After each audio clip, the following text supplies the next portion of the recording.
I need to be honest with both of you, Leigh Zimmerman and we've got Nicolas Colicos here, who play two fantastic roles in this production. I have seen 15 different casts in this show on Broadway. And I'm going to be really honest with you. This is the best show I've ever seen. Seriously. Score!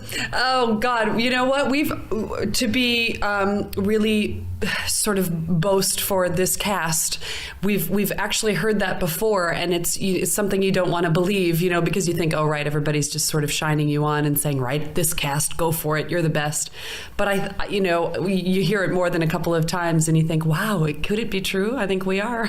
I'll tell you what it is. Nathan Lane is, without any question of a doubt, phenomenal, unstoppable, and the best Bialystok there could be. But Lee Evans has brought something to this role as Bloom that no other actor, performer, comedian has ever done. I think what's interesting about that typical combination between Max Bialystok and Leo Bloom is that Max Bialystok is the comedian and Leo Bloom is the straight man. And what you have here is in our straight man of Leo Bloom, Lee Evans, who's known for his comedy. So you actually get two comedians, but with the same setup and punchline dynamic. And that is that extra zing that I just don't think that pairing has had before. I think it was more luck than judgment in the end, because of course originally it was Richard Dreyfuss, who is ostensibly more of a straight man than Nathan, certainly, and they probably hedged their bets and went for a comedian with Lee to balance it all out. Now, of course, you have two comic titans, and it was fascinating that first rehearsal when Nathan came over. It was the battle of the comic giants, and neither of them were giving an inch. And to be honest, I think Lee won. I think it's a really interesting dynamic for this particular production, which is just something. Max Bialystok is the engine of this piece, and while we have that in Nathan, there will be other actors who can do that. But to have that extra quality in Leo Bloom with Lee Evans is just a treat. I spoke to Lee on Saturday night, and we'll be hearing from him later in the program, and he was telling me that he has to ask him to kind of hold back a bit because Nathan seems to always want to be the star of the show and get the bigger laughs. And he's really? Well, I'll ask you the question. But, I think that partly that is part of the role of Max Bialystok. I mean, he really is the 800-pound gorilla in this production. Anyway, that character is the heavyweight. And then when you bring to a talent like Nathan, and an actor and a weighty comedian like Nathan, you're going to expect that. But I think Lee has held his ground beautifully. But if you think about the dynamic of the film, I mean, you can't ever say that Gene Wilder was a straight man. Absolutely. I mean, they were, again, two comic titans going at it head to head. Very different styles, and I think that's what you've got here as well. I think you've got much closer to the dynamic of the film than you did to Matthew and Nathan in New York. The reason I say this is the best production is, A, the laughter was louder than I've ever heard it. At one point, Nathan falls over the couch twice, and he looks as if he could break his neck on both occasions. I mean, he's not just coming in and taking the money and running, but he's actually giving value for money, isn't he? Well, I think, yes, and I think what's finally happened, and Susan Stroman, our director, put this very eloquently to the company when we did have our cast change from Richard to Nathan, was that the caliber of this company is such that when we were in rehearsals, we were just ready to go at the pace we're now able to go.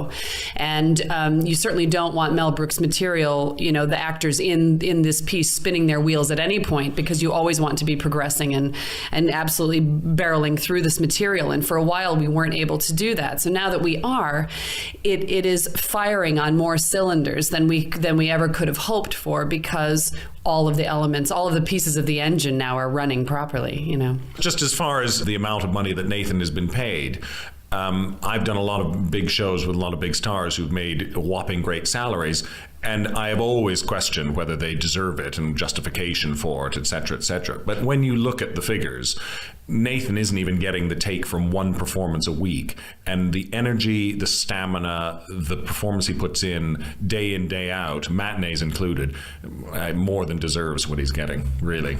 We're here today for an exclusive hour-long session here at The Producers, and it really is a session because we're going to hear lots of pieces of music from the show. We're at the Theatre Royal Drury Lane for this fantastic production. I can't champion it enough because of the effort that's been put into it. Coming up, we're going to talk to Brad Oscar, who's the current Bialystok on Broadway, and Hunter Foster, who's Bloom. We're here with Leigh Zimmerman today, who is Ula. Firstly, were you thrilled to get this role? This is one of the most highly sought-after roles ever in the West End. Yeah, I was thrilled. That's a big yeah. I think it's on many levels for me. It wasn't just to play Ula, because I didn't really know what that meant yet. And you don't really know all that that means until you are actually cast and you start really investing and exploring the role. My main goal and my excitement in the beginning was to work with Susan Stroman again, because I'd done Crazy for You with her and Contact here in the West End, Crazy for You on Broadway. And but alongside that was to just be able to be a part of the world of Mel Brooks, because I've been such a huge fan my whole life, and I can recite his films, to anyone, anytime. And I think that to have both of those things, Susan Stroman and Mel Brooks as a dynamic that you rarely get in an opportunity to be a part of, that was my original. I was blown away that I was going to actually be a part of that, and really obviously wanted to be a part of that. And yeah, you look at the people that you're up against, and I actually had to wait a few days to find out that I was cast, and really wanted to crawl into a hole thinking about the idea that I might not be cast. And then when I was, it was just really, and I really didn't have an idea. And you don't until you start rehearsal and you meet the cast and you work with the director and you meet Mel, because Mel was a much bigger part of this than I ever anticipated him being. I mean, he was there with us for several weeks of rehearsal, and then once we were in the theater, he was in the second row of the stalls pretty much for every run through and every rehearsal, and very open. Mel is very, very open. He very strongly says to everybody, this is the best work he's ever done. And for Mel Brooks to say that about Mel Brooks, I love Susan Stroman always says, I don't know anybody who loves being themselves more than Mel Brooks. And I love that, because he just stands up and says, I love being me, because he really does. And he loves this material. So we got the added bonus of, I always hoped, that I would, but we really did get it this time, of having Susan and Mel here hands-on. And that was just beyond the wonderful cast and the wonderful material. To have the original input is just invaluable, especially with transfers from Broadway to the West End. You never know what you're going to get. I don't think there was ever any question that you weren't going to get this role, though, was there really? Come on. I don't know. I mean, You know the answer to that. Everybody was saying Leigh Zimmerman was going to get Ula. Everybody was saying it. I knew that they needed a very, very large blonde who could, sort of belt this music and handle the material. But I think on another level, I was very much hoping that after working with Susan, she's very selective with who she knows will sort of be a nice cast and personalities that will get along. Little did I know that after I worked with Nathan 7 years ago, and none of us knew then that, it would also help me at this stage of the game work with Nathan, because I had already experienced that. We've got the stars of the Broadway show coming up a little later on. We'll also talk to Lee Evans. We're here for the hour at the Theatre Royal, Drury Lane, which is just a palace of show business. The history in this building is phenomenal. One of the big stars in this is a guy who I take my hat off to, because you've really nailed it. Nicolas Colicos, thank you so much for joining us. And you've played the part of Franz Liebkin, where you can't miss a word, you can't mispronounce a word, or I know Mel Brooks would be right down on you, and you've got the German accent straight down, haven't you? Well, it's something that Leigh and I both have to deal with, is the comedy Mel Brooks accent, because it isn't, as much as you try and make it an authentic German or Swedish accent, and you hover on that line of totally indistinguishable to get the joke across and make everything clear. No, it's a little feat. You've also got the greatest thrill in the show, that there are a million laughs in this musical, some louder than others, but your opening scene, I can't give it away with the pigeons, but something that happens at the end of your opening song is the biggest laugh, certainly of the first half, isn't it? Really? I didn't know that. I didn't. Think so. Yeah? Of course, I've never seen it, so I won't give it away either. But it's all happening behind me. Yes, I think children, animals, and puppet pigeons are things not to be working with. Liquids.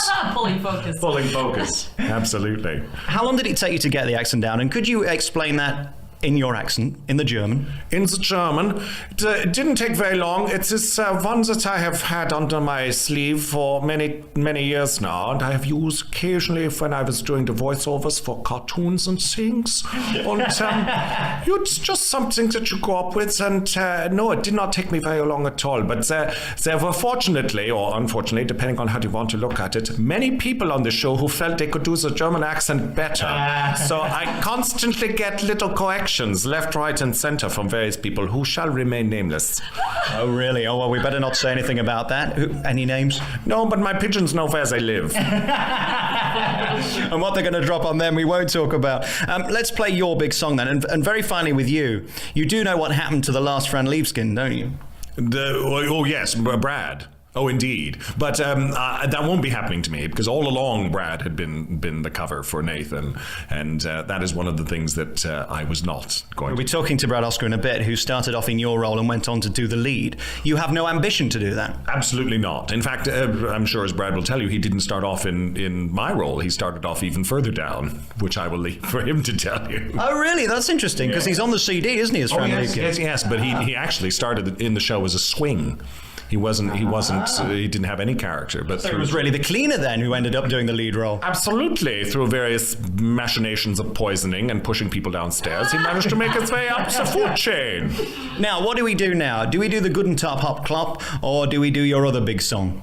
Oh, I don't know. How do we say that? Eigensee gehört der Deutsche Bank?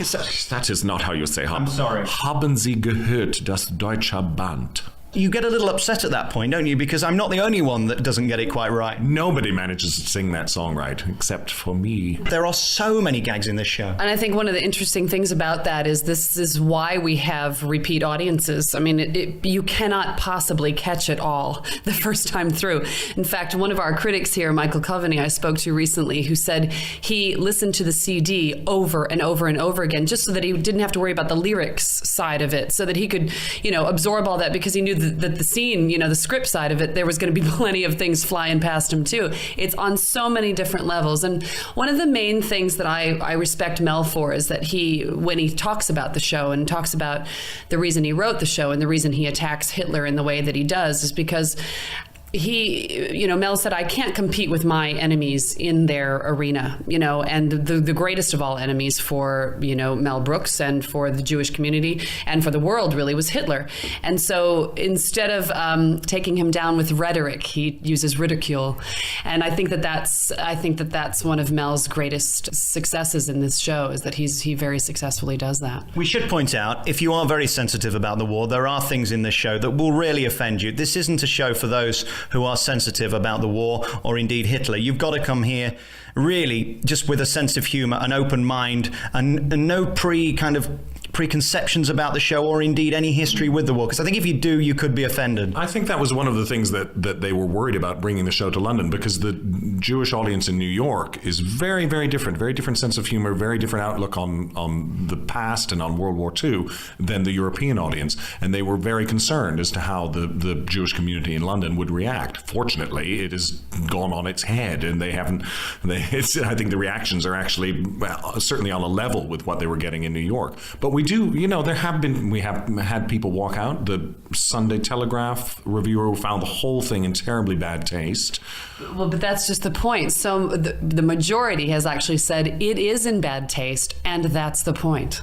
And if you're going to not jump on board with that, then it's not the show for you. But 99.9% of the audience who wants to go on a very fantastic comedic journey, then you're going to love this. You're always going to tread a fine line when you do something that is this near the knuckle for so many people.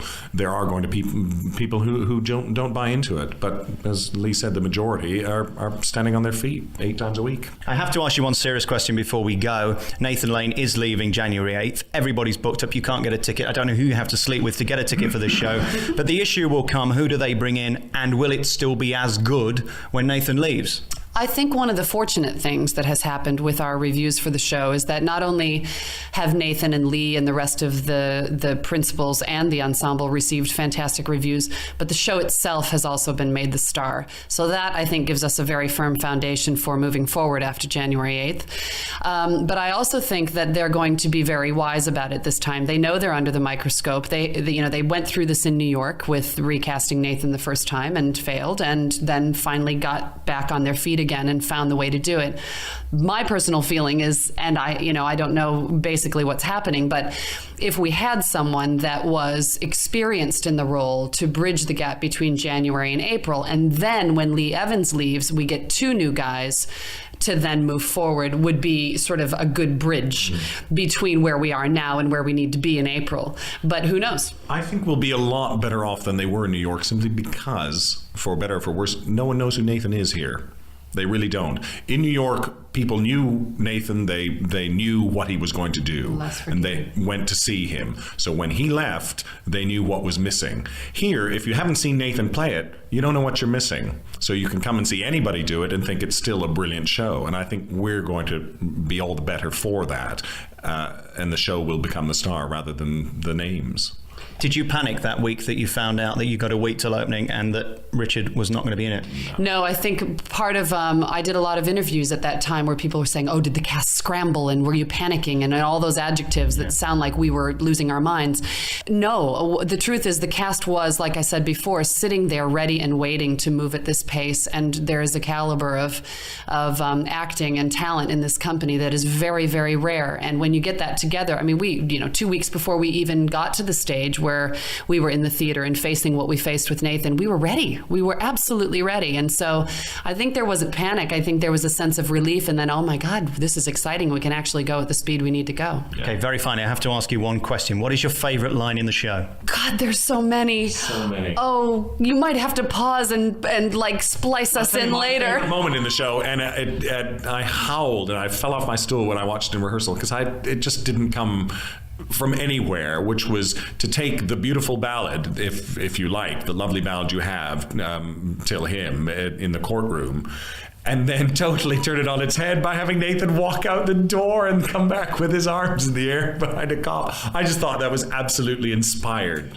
There are some lyrics that are my favorite because Max Bialystock is one of the most crass, crude Broadway-style producers that you can ever see. And one of his first lines, and I love to hear the way that Nathan delivers this, or any actor for that matter, is, my shows were always filled with class. The best champagne would fill my glass. My lap was filled with gorgeous ass. You couldn't call me crass in any way.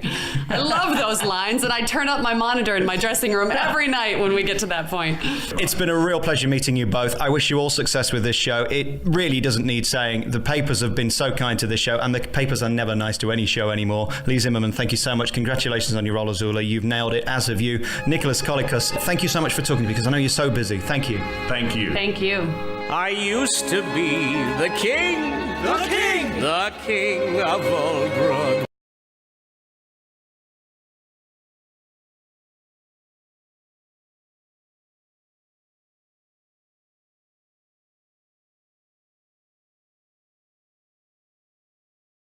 We're live in Las Vegas. It's Alex Belfield talking to the biggest stars, and I have two of them not only in Vegas but in the world as well. Brad Oscar and Leigh Zimmerman. How are you? I'm fine, thank you. Well, hello. Now, hang on a minute. Are we stalking each other? Am I stalking you or are you stalking me? This is becoming too regular.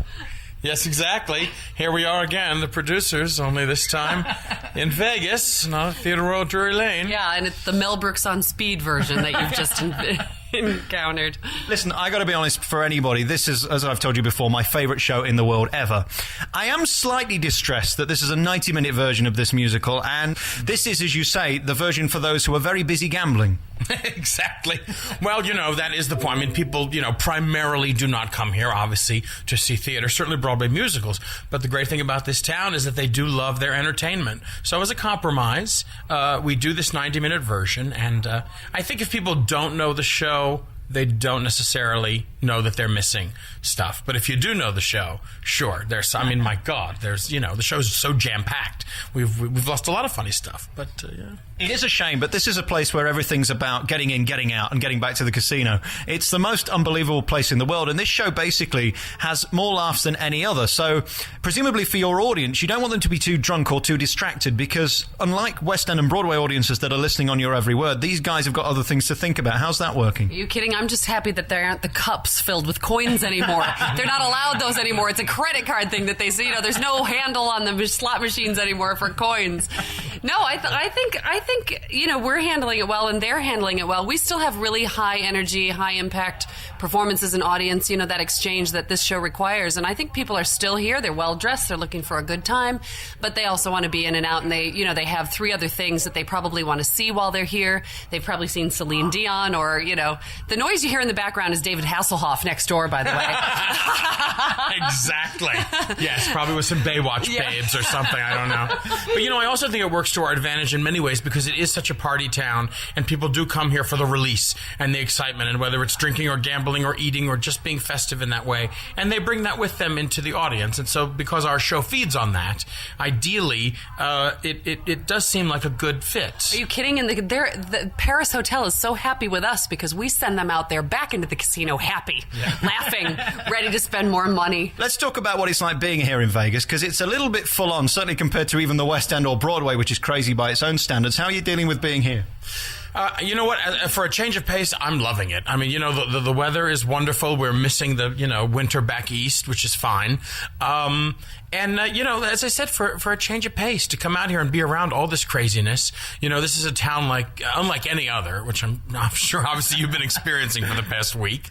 And I think it's a fun way to sort of do the show again and yet make it new and fresh for us who have done it, you know, before and for so long. Yeah. And what about you? Oh, well, I'm having a little bit more of a culture shock because I came straight from London. Yeah. And I've been in London for 7 years and been back and forth a little bit, but to come like straight back, kind of move the whole family back for this, you know, temporary period. I've been putting my daughter into school. My husband and I have been settling in here into a house. We've been trying to feel what it's like, A, to be back in America, and B, to be in Las Vegas and be off of the Strip and realize that there's a life outside of the Strip, because anybody who really visits never leaves the Las Vegas Strip because there's so much to do, but there's a huge community out here and a lot of wonderful people and a lot of things to do. Well, I would say Vegas is created for people like me, the clinically obese that love to eat. I mean, you're so beautiful, thin and gorgeous. I mean, what happens with the buffets? Oh, my God. You know what? We're too close to California for me to ever fall off the wagon with the food. It's so California here. I mean, the beautiful women. And yes, I'll take that one. The buffet at the Paris is excellent. The Bellagio is wonderful. Still fond of Caesars.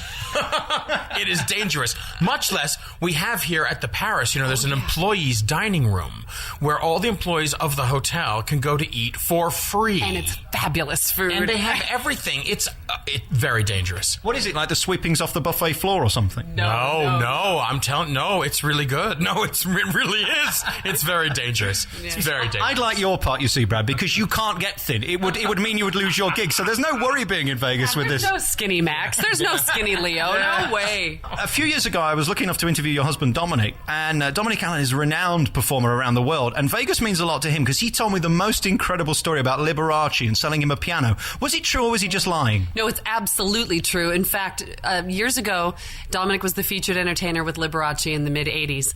And when Liberace's mother passed away, Dominic and his girlfriend at the time, who shall remain nameless, they were living just off the Strip, and Liberace rang his doorbell one morning, as he many times did, wanted to come for breakfast, you know. And then he sat down and he said, look, you know, my mother's passed away. I don't know what to do with her townhouse, so I want to sell it to you. And Dominic was like, oh, I don't think I can really, afford something like this. He said, no, I'm going to sell it to you for $1. So the whole house and everything in it, and we still have the dining room set that we have carted all over the world with us, and the piano and everything else is still with us. And we have schlepped it all the way to London, and we've schlepped it all the way back here. Isn't that the most incredible showbiz story ever? Right? It is great. And I swear to God, I recommend anybody who comes to Vegas, you have got to go to the Liberace Museum, because this man was incredible. And such a performer. And in so many ways, you know, he personifies what Vegas was and no longer is, really, in many ways. Well, I suppose he made David Hasselhoff's performance this evening look butch, didn't he, really? No, we were just happy to see that man in a dress again. Are you kidding? Exactly. What is it like in terms of pressure on putting on a production where some of people want you to fail, some people want you to succeed? How does that make you feel? Is it a different pressure to the West End or Broadway, or is it exactly the same? It is. I believe it's a different pressure here, because I think that they still haven't quite figured out the science of that Broadway thing on the Las Vegas Strip. You're competing with how many different Cirque shows? 6, I think. And then you've got individual entertainers. You've got all the celebrities who have now come here. Prince is in town. Tony Braxton's in town. Tons and tons. Celine, Elton. Everybody's here. So if people come in and they want, to spend money on one or two big things, I don't know what they're going to choose. And I don't think the Vegas Strip has figured that out yet. But also, I think that, we're so used to, on Broadway and in the West End, Yes, if people don't come and see the show, that's it. They need the money to keep the show going. Whereas here, we're under an umbrella, and we are an entertainment that also includes the restaurants and the gambling and whatever.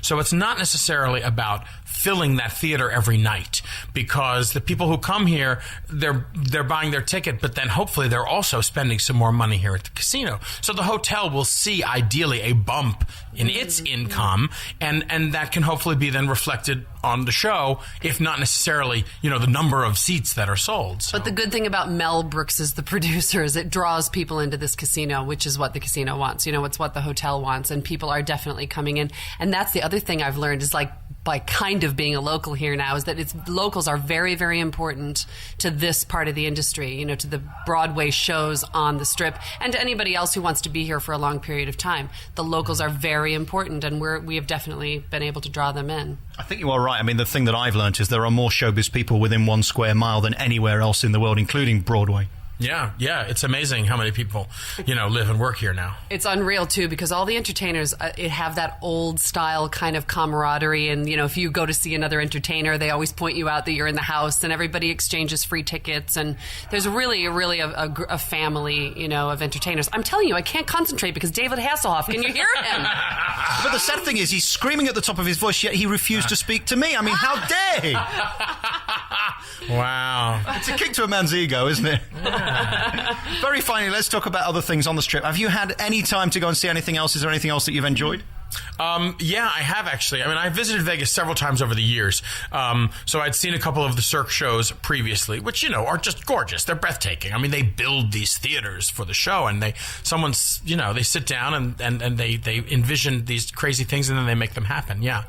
But, what else did I get to? Oh, well, Jubilee. Now, see here, talking about old Vegas, talking about, Liberace and everything. But here's a show, that used to be, this was the kind of show you'd see in Vegas, and you just don't see it anymore. So I found that sort of fascinating and a hell of a lot of fun as an artifact, if you will, and yet, live 12 times a week. And I suppose there are some resemblances with the producers with the Jubilee show. There are certain things that happen that could be seen as similar. Yes, exactly, except our girls keep their tops on. But, at least so far. I mean, I can't tell you where we're going in a couple of weeks. Well, this is maybe the way forward. Who would I have to speak to maybe get that approved? It wouldn't be me. It wouldn't be me. This could be a whole new Ula, couldn't it? The naked Ula. There's no way Ula's flipping off that desk without some support. Exactly. Thank you. Brad Oscar and Leigh Zimmerman, thank you so much for your time. Thank you. Have fun. Yes.